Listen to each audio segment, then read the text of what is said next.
The 1930 World Cup was a unique and memorable event, marking the beginning of an iconic sporting tradition.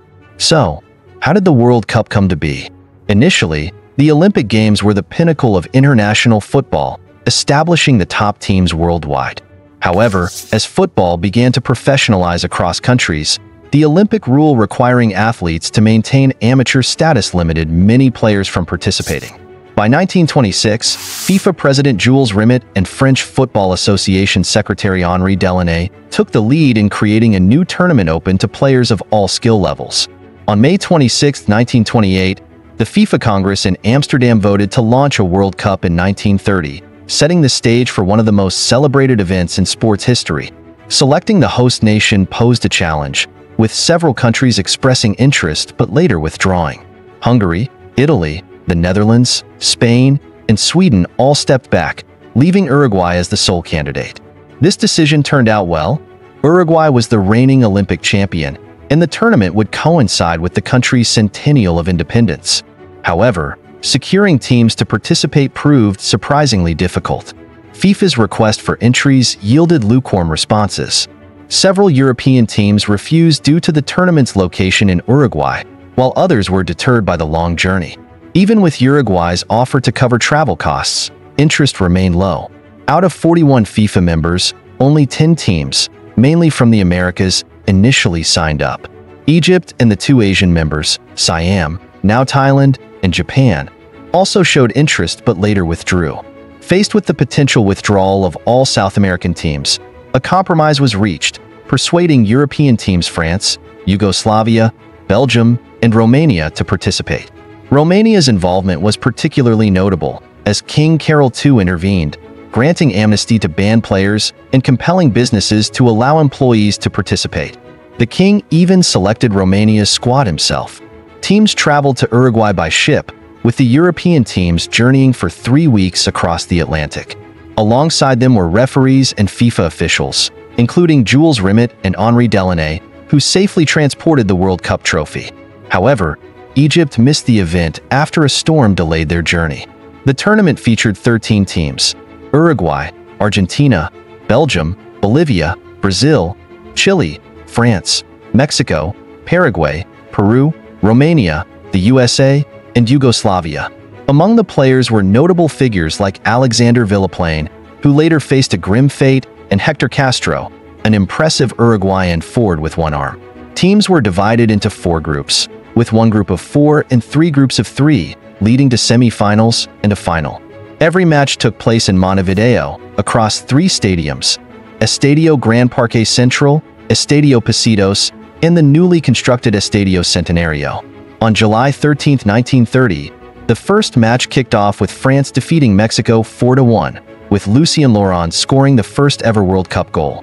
The tournament also brought historic moments, like the first penalty save by France's goalkeeper and Manuel Rosas of Mexico, becoming both the first player to score an own goal and the first to score a penalty. Argentina and Chile clashed intensely, with a halftime brawl breaking out after a foul by Argentina's Luis Monti. Monti, a formidable player, was known for his fiery presence on the field. The intense rivalry reached its peak when Argentina triumphed over Chile 3-1, advancing to the semi-finals. Meanwhile, Yugoslavia, defying expectations, upset Brazil with a 2-1 victory, paving their way to the semi-finals after a dominant 4-0 win over Bolivia. In a unique tribute, Bolivia's team wore shirts spelling out "Viva Uruguay." As Bolivia assembled for their team photo, a player was missing, leading to a humorous mishap. Their shirts, arranged together, accidentally spelled out "Uruguay Viva" instead of "Viva Uruguay." Despite this mix-up, Bolivia eventually captured a photo in the correct order. Yet, this wasn't Bolivia's only memorable jersey incident. When they faced Brazil in the battle for second place, both teams wore remarkably similar kits. To resolve the confusion mid-game, Uruguay lent Bolivia their kit, and Brazil ultimately triumphed with a 4-0 victory.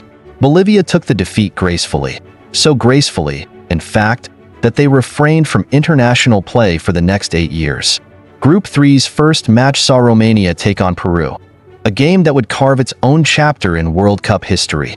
Within the opening minute, Adalbert Disu scored for Romania.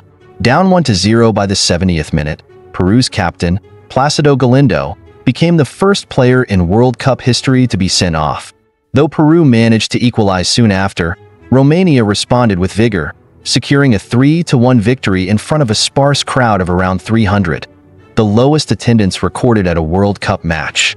Uruguay's debut game came shortly after, with the hosts facing Peru at the iconic Estadio Centenario. Reports suggest Uruguay initially struggled against a disciplined Peruvian defense. Without their legendary striker Héctor Scarón, the team relied on Héctor Castro, the one-armed forward who eventually secured a narrow 1-0 victory for Uruguay. In their next match, Uruguay needed a win to advance to the semi-finals, and they did so decisively, defeating Romania 4-0. Tragically, on the journey back, Romanian midfielder Alfred Eisenbeiser contracted pneumonia, and upon the ship's arrival in Genoa, Italy, he was hospitalized. His condition worsened to the point where a priest was summoned. Back in Romania, he was presumed dead, but to his family's astonishment, he returned home alive, living another 61 years. In the final group, the USA opened with a resounding 3-0 win over Belgium, making Jimmy Douglas the first World Cup goalkeeper to record a clean sheet. The USA then defeated Paraguay by the same score, with Bert Patenaude famously scoring the tournament's first hat-trick. This feat went unverified for decades, as conflicting reports credited the second goal to either Tom Flory or Paraguayan player Aurelio Gonzalez. After this decisive victory, the USA topped their group, while Paraguay bested Belgium to secure second place. The stage was set for the semi-finals. Argentina faced the USA, while Uruguay met Yugoslavia. Thousands of Argentinians crossed the Rio de la Plata to see their team, only to witness a physical showdown. In a brutal match, Argentina dismantled the USA 6-1, though not without casualties. U.S. goalkeeper Jimmy Douglas twisted his knee, Ralph Tracy left with a broken leg, and Andy Auld was forced off after losing several teeth and temporarily being blinded by smelling salts accidentally spilled in his eyes.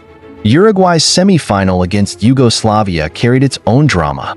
Although Yugoslavia took an early lead, Uruguay responded with 6 unanswered goals. Controversy surrounded 2 of Uruguay's goals, which the Yugoslavian team fiercely contested, but Uruguay prevailed, setting up a legendary final against Argentina.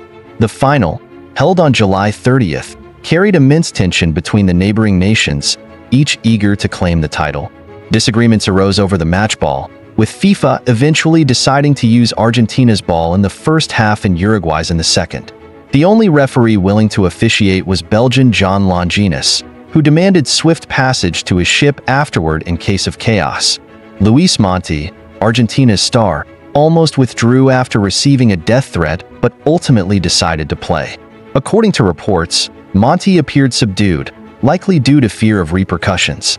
Argentina led 2-1 at halftime, with Guillermo Stabil netting his 8th goal of the tournament.